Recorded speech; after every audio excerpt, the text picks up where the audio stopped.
Seagulls. Rats with wings, really. Many people have a sort of love-hate relationship with these white scavengers. For beachgoers, it's usually hate.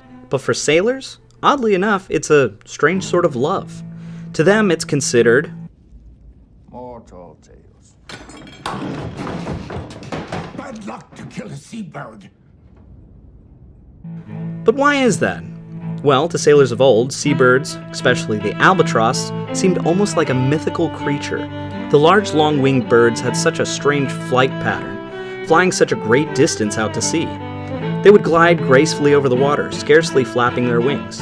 They relied heavily on the winds, just as the sailors did. Typically seeing one practically was a good sign.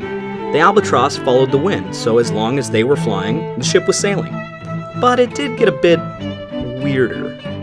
They also thought seabirds carried the souls of dead sailors. Some even thought that they were the souls of dead sailors.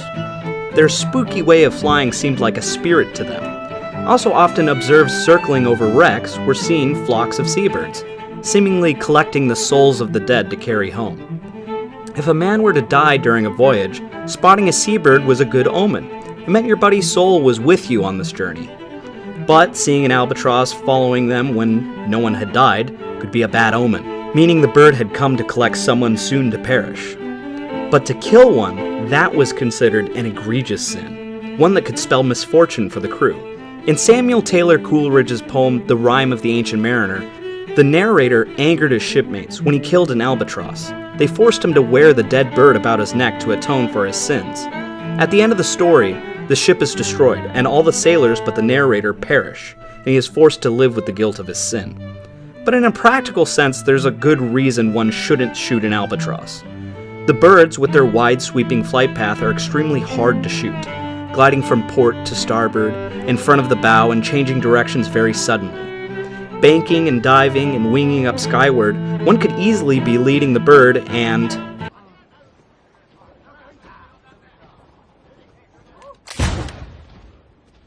So is it truly bad luck to kill seabirds, or just an old superstition?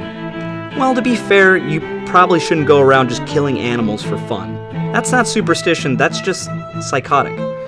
And seabirds aren't really the best for hunting for food.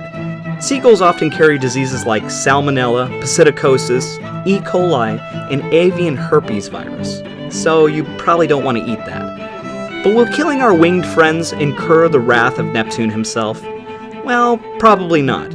But better safe than sorry, right? So have you ever heard of this superstition? What do you think? Let me know in the comments. And stay tuned for more superstitions with the Superstitious Sailor. Fair winds and following seas to you, shipmates.